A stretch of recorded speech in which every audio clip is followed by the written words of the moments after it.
Social critic and comedian George Carlin often said that governments don't want a population capable of critically thinking. They want obedient workers, people just smart enough to run the machines and just dumb enough to passively accept their situation. This is especially true in regards to black populations living under white governments. Most of us are fully aware that certain forms of speeches are not allowed on social media platforms, such as obscenity, defamation, bullying, and those speeches that promotes violence. Those things are prohibited by the government and by the industries who own those platforms. And of course, for good reasons. However, although I've never posted those types of prohibited contents, Facebook has recently informed me that I'm at risk of losing my page because it falls under the category of being postings from dangerous organizations and or dangerous individuals. Facebook officials told me that my options are to remove the admin person that's been posting the dangerous information. Well, that person is solely me. So even Stevie Wonder can see where this situation is heading. Don't get me wrong, I'm not whining. I know that when you're making it rain true, that you have to accept all of the mud that comes along with the rain. I also know that telling the truth is treasonous whenever liars and criminals rules the world. I'm merely using this opportunity while I still can to tell those of you who've been following me for many years on Facebook, I thank you for your support. I thank you for your Facebook friendship. I'm asking you to please go to my YouTube channel and subscribe, follow me from YouTube on that platform. Just go to YouTube and type in The Black People's Matrix by Franklin Jones. When one door closes, we must always open another door because we must be persistent in our pursuit of the liberation of our minds from white mental slavery. I would also like to use this opportunity to point out the fact that my contents have been labeled as being dangerous, not because of obscenity, not because of defamation, bullying, or for promoting violence. I've been labeled as being dangerous for merely teaching the truth of our plight and condition, which requires elevating the minds of our people above a biblical fairy tale and a silly slave syndrome myth.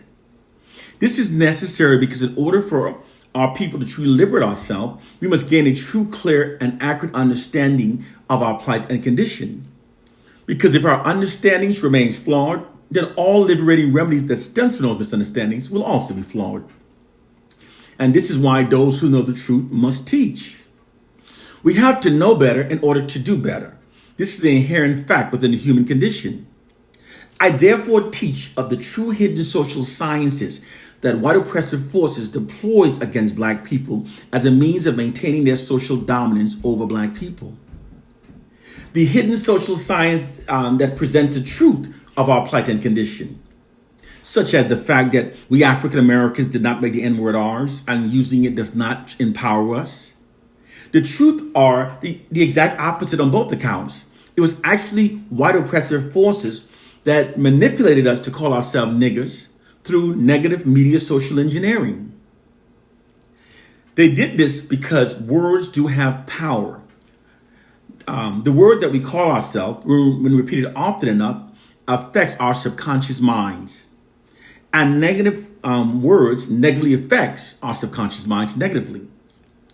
Calling ourselves niggers conditions us to perceive ourselves through a false inherent inferior identity that aids the white society in maintaining their social dominance over us. I also teach of the true reason why black people are learning more black racially affirming facts from each other on social media and our friends than we do so within our white governed schools. It's because it's also a social science. In order for the white society to maintain its position of social dominance over its black population, they must deny black students of a black racially affirming curriculum. Doing so conditions black students to grow up more accepting of our subordinate status within the white dominated society. It's a social science. I also teach the fact that the reason why we're constantly being inundated with propaganda about black on black crimes is not because the white side cares about the issue. It's because it divides our ranks, makes us afraid of each other, makes us think the worst of each other. And it makes us perceive ourselves as being our worst enemies. This keeps our collective aggression shifted away from the white oppressive society and redirected towards ourselves. Keeping us within this condition prevents our ability to unify ourselves against the white oppressive society. And it also makes us easier to be controlled by the white society. These are all real social science tactics. Social science is one of the branches of science devoted to the study of human behavior, specifically how people interact with each other and behave and develop as a culture and a society. It's also been secretly used by white oppressive forces for maintaining white social dominance over black people. The fact that my liberating information is being deemed as dangerous by the white establishment is proof that the white establishment interest is diametrically opposes black liberation. It's a reality that far too many black people have been brainwashed from realizing. The fact that I've been labeled as dangerous for merely teaching truth to our people is proof that white governments don't want a black population that's capable of critically thinking. The government wants a black population that's just smart enough to work, vote, and pay taxes, but dumb enough to believe that we made the N-word ours and that using it ridiculously empowers us. Dumb enough to believe that a Bible written by the most ungodliest people we've ever encountered and that was brutally beaten into the blood-soaked minds of our ancestors contained the true words of God that will now set us free. And dumb enough to believe that we're our worst enemies in spite of over 400 years of horrific history showing and confirming and proving that our worst enemies are in fact the white society. They want our people dumb enough to believe those things because those things benefit the white society. They want to keep the minds of black people mentally enslaved. I will continue postings on Facebook until they kick me off the platform, which appears to be coming very soon. Please continue to follow me on YouTube and TikTok. I'm also on Instagram. However, given that Facebook now owns Instagram, I'm certain that account will also be suspended. One love and peace to my brothers and sisters. Continue elevating your minds. Continue understanding the truth of our plight and condition, because it's absolutely necessary in order to develop the proper counter strategies and measures that are necessary in order to truly emancipate ourselves from white mental slavery. Mental slavery is not merely one of the many problems that black people face. It's the most significant problem that we face.